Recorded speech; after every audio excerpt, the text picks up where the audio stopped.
নমস্কার, আমি অরূপ চক্রবর্তী চলে এসেছি আমার ইউটিউব চ্যানেল অরূপ সিতে। আপনাদের সকলকে স্বাগত। আজকে এই মুহূর্তে সিপিআইএম পার্টির সপ্তদশতম সম্মেলন চলছে কলকাতায়।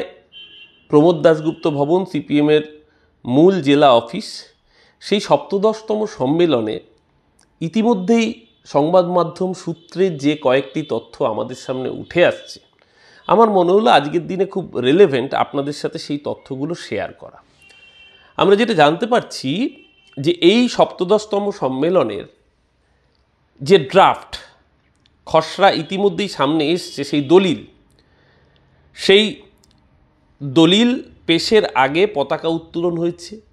বামফ্রন্টের চেয়ারম্যান বিমান বসু পতাকা উত্তোলন করেছেন এবং শহীদ বেদিতে মাল্যদান করেছেন সিপিআইএমের রাজ্য সম্পাদক মোহাম্মদ সেলিম। সেই দলিলে 6 নম্বর পৃষ্ঠায় শোকপ্রস্তাব আছে। শোকপ্রস্তাবের ক্ষেত্রে বলা হয়েছে যে কুম্ভ মেলায় আয়োজনের সময় যে মানুষের মৃত্যু হয়েছে, আমরা সকলেই জানি গত 29 তারিখ মৌনী অমাবস্যার রাতে কুম্ভমেলায় অসংখ্য মানুষের মৃত্যু হয়েছে এবং চূড়ান্ত অপদার্থতার নিদর্শন দিয়েছে যোগী প্রশাসন, উত্তরপ্রদেশের ডবল ইঞ্জিনের বিজেপি সরকার। সেই পুণ্যার্থীদের ধর্মভীরু আখ্যা দেওয়া হয়েছে। যেখানে কুম্ভমেলায় সরকারি অব্যবস্থার শিকার হয়ে মানুষের মৃত্যু হচ্ছে, সেই সরকারি অব্যবস্থাকে আক্রমণ না করে, বিজেপিকে তার মিসম্যানেজমেন্টের জন্য দায়ী না করে, সাধারণ মানুষকে ধর্মভীরু আখ্যা দেওয়া সিপিএম আসলে কি প্রমাণ করতে চাইল? ধর্মভীরু কে? ধর্মভীরু মশাই, আমি নিজে ওই মৌনী অমাবস্যার ঠিক পরেই বসন্ত পঞ্চমীর লগ্নে আমি নিজে কুম্ভমেলায় গিয়েছিলাম, সেখানে শাহী স্নানের সময়। আমি ধর্মভীরু না? আমি মনে করি না নিজেকে আমি ধর্মভীরু ভারতবর্ষের নাগরিক হিসেবে। আমি মনে করি আমি ভারতবর্ষের গণতান্ত্রিক চেতনায় বড় হয়ে ওঠা একজন যুবক, ধর্মনিরপেক্ষ যুবক হিসেবে আমি নিজেকে মনে করি। আমি ধর্মভীরু হিসেবে নিজেকে মনে করি না। কিন্তু আমিও কুম্ভমেলায় গিয়েছি, কারণ আমি আমার ধর্মাচরণে বিশ্বাস করি, আমি ভালোবাসি আমার ধর্ম পালন করতে। আমি ধর্মভীরু নই কমরেড। আজকে সমস্যাটা হচ্ছে সিপিএম এখন কোন দিকে যাবে, সিপিএমের হচ্ছে সেটার সমস্যা। এই সিপিএম কোনোদিনও নিজের স্ট্যান্ডে অবিচল থাকেনি। ছোটবেলা থেকে শুনতাম সমদূরত্বের নীতি। কংগ্রেস আর বিজেপি নাকি সমান সমান ক্ষতিকর শত্রু। সৈফুদ্দিন চৌধুরী সিপিএমের এক সময়কার বড় নেতা, তিনি বলেছিলেন সমদূরত্বের নীতি পলিসিটা সঠিক নয়, বিজেপির মতো ভয়ঙ্কর শক্তিকে অন্য কারুর সাথে তুলনা করলে চলবে না। সৈফুদ্দিন চৌধুরীকে পার্টি থেকে কার্যত বহিষ্কার করা হয়েছিল। বলা হয়েছিল তিনি নাকি রাজীব গান্ধীর বন্ধু, তাই তিনি কংগ্রেসের দালালি করেন। পরবর্তীকালে সেই সিপিএম কংগ্রেসের সাথে জোট করে একাধিক নির্বাচনে প্রতিদ্বন্দ্বিতা করে। দেয়াল লিখত সিপিএম, শত্রু যখন সাম্প্রদায়িকতা, প্রতিবাদ না করাটাই অপরাধ। সেই সিপিএম আব্বাস সিদ্দিকীর দলের সাথে বিধানসভায় জোট করে। শুধু জোট করে তাই না, ব্রিগেড সমাবেশে যখন অধীর চৌধুরী বক্তৃতা দিতে ব্যস্ত ছিলেন, সেই সময় আব্বাস মঞ্চে ওঠায়, মোহাম্মদ সেলিম তাকে বক্তৃতা বন্ধ করিয়ে দেয়। এটাই সেই সিপিএম। সেই সিপিএম আজকে বলছে ধর্মভীরু মানুষের মৃত্যু। কুম্ভে যারা গেছে সবাই ধর্মভীরু কেন? ধর্ম পালন করলে ধর্মভীরু হতে হবে কেন? ধর্মকে ভালোবেসে ধর্ম পালন করা যায় না? মার্কস বলে গিয়েছেন ধর্ম হলো আফিম, ধর্ম হলো প্রলেতারিয়েতকে শোষণের একটা হাতিয়ার, তার জন্য সবাইকে ধর্মভীরু হতে হবে না। ভারতবর্ষের মতো বহুতাত্ত্বিক দেশে, ভারতবর্ষের মতো বহুত্ববাদের দেশে যে যার ধর্ম পালন করবে, আমার সংবিধান আমাকে সেই অধিকার দিয়েছে। আমার সংবিধান আমাকে, আমি একজন হিন্দু হিসেবে আমাকে আমার ধর্মাচরণের অধিকার দিয়েছে।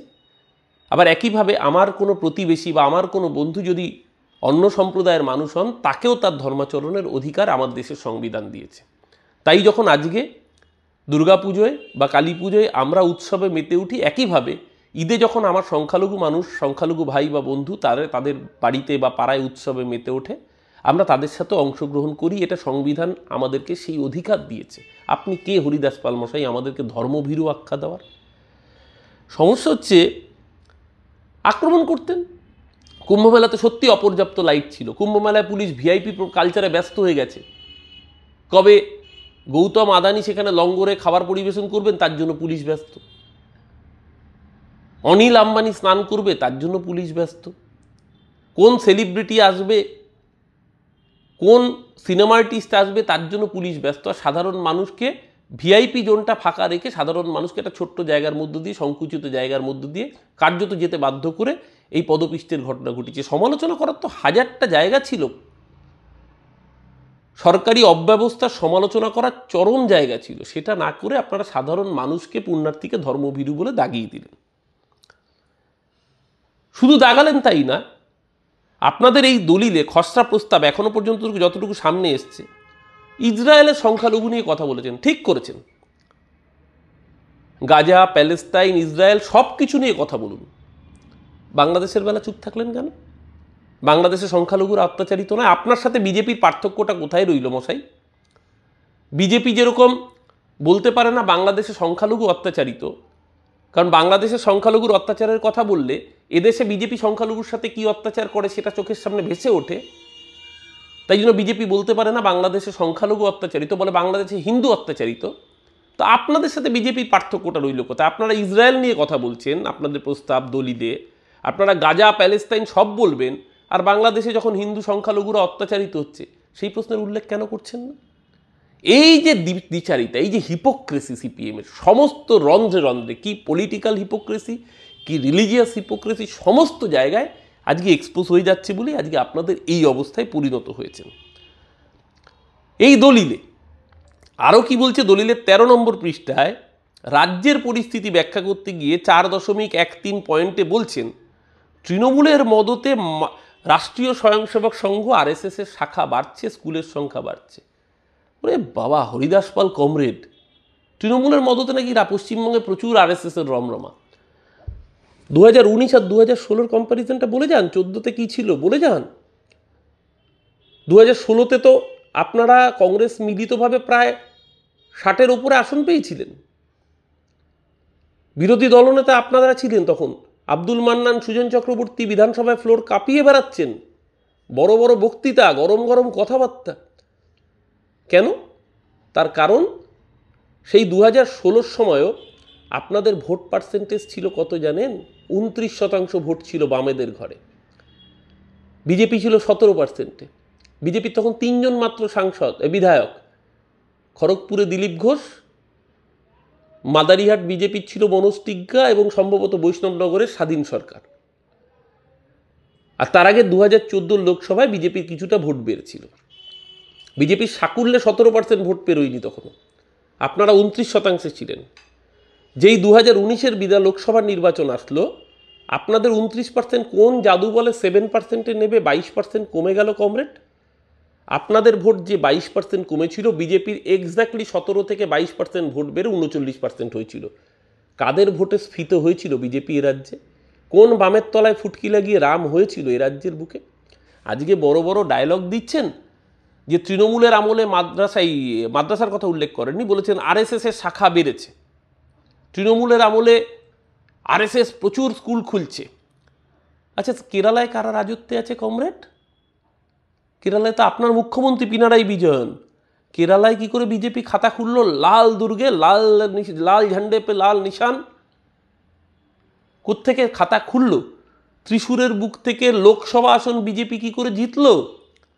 কেরালার 20টা সিট, এই 20টা সিটের মধ্যে একটা সিট জিতেছে, শুধু তাই নয়, আরও 4টে সিটে বিজেপি জেতার জায়গায় কার্যত মার্জিনালি সেকেন্ড হয়েছে, শুধু তাই নয়, গোটা কেরালার যদি ফলাফল দেখা যায়, কেরালার ফলাফল দেখলে প্রায় চমকে উঠতে হচ্ছে। কেরালায় সিপিএম অর্থাৎ ইউডিএফ আর কেরালার এলডিএফ, লেফট ডেমোক্রেটিক ফ্রন্ট, তারা পেয়েছে 33.34% ভোট, যেখানে এনডিএ বিজেপি কার্যত এককভাবে বলতে গেলে সেখানে তারা পাচ্ছে 19.24% ভোট, প্রায় 20% ভোট। কেরালায় বিজেপির সাথে আপনার ভোটের পার্সেন্টেজ মাত্র 13%-এ নেমে এসছে। পশ্চিমবঙ্গ নিয়ে এত বড় বড় বাতেলা মারছেন, পশ্চিমবঙ্গে নাকি বিজেপিকে সুবিধে করে দিয়েছে তৃণমূল। আসলে কারা সুবিধে করে দিয়েছে ভোটের পার্সেন্টেজই তো প্রমাণ হয়ে যাচ্ছে। আর কেরালায় কাদের জন্য বিজেপির এই উত্থান? কেরালায় আরএসএসের সংগঠন শাখা বাড়াচ্ছে কি করে, কেরালায় কি করে একল বিদ্যালয় চালু হচ্ছে কমরেড, কেরালায় কি করে আদিবাসীদের মধ্যে বিজেপি তার সাংগঠনিক ভিত্তি দৃঢ় করছে, কারণ আপনাদের এই হারাকিরি রাজনীতির জন্য। আপনারা অ্যাপিজমেন্ট পলিটিক্স করছেন, আপনারা সাদাকে সাদা কালোকে কালো বলবেন না। আরে ইসরায়েল নিয়ে 100 বার প্রতিবাদ করবেন, গাজা নিয়ে 100 বার কথা বলবেন, তাহলে বাংলাদেশ নিয়ে কেন বলবেন না? ভোট চলে যাবে ভয়। সমস্যাটা হচ্ছে এখানে, যারা এই রাজনীতি করছেন তারা আখেরে ধর্মনিরপেক্ষ রাজনীতির সর্বনাশ করছেন।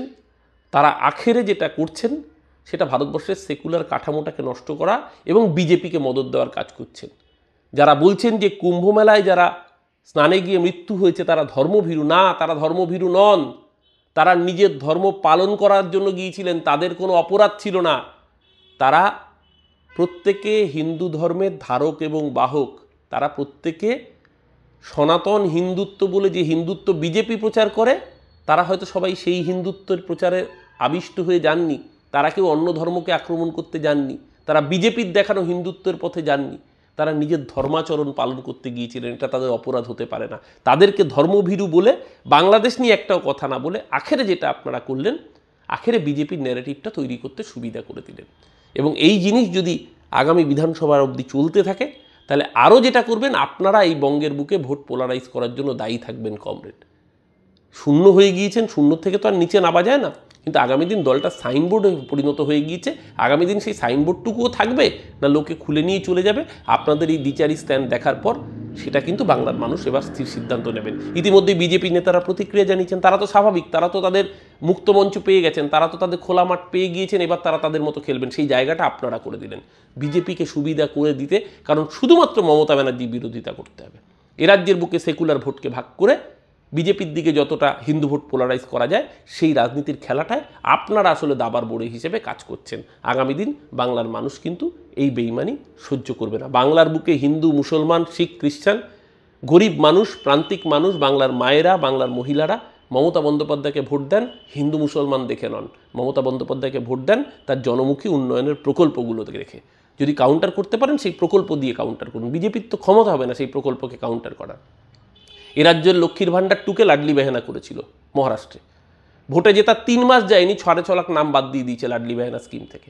ভোটে জেতার আগে যাদের ভোট নিয়ে সরকার গড়ল, জেতার পরে লাডলি বেহানা থেকে তাদের নাম বাদ দিয়ে দিয়েছে। তাই খুব স্বাভাবিকভাবেই আপনাদের উদ্দেশ্যে বলছি কমরেড, এই রাজনীতি করবেন না। খাল কেটে কুমির আনতে গিয়ে আজকে গোটা বাংলাটাকে এই সাম্প্রদায়িক বীজ বাষ্প তার মূল চাষ করার যে কারিগর বিজেপি, তাকে ডেকে আনার জন্য যে খসড়া দলিল আজকে আপনারা পেশ করেছেন তাতে কিন্তু আগুনে ঘি ঢালছে। এই কাজ যদি করেন আগামী দিন বাংলার ইতিহাস আপনাদের ক্ষমা করবে না কমরেড। আজ এই পর্যন্তই, দেখা হবে আগামীকাল বা পরের দিন অন্য কোনো বিষয় নিয়ে। ভালো থাকবেন সবাই, শুভ সন্ধ্যা। যদি ভিডিওটি ভালো লেগে থাকে অবশ্যই লাইক, শেয়ার এবং সাবস্ক্রাইব করতে ভুলবেন না। নমস্কার।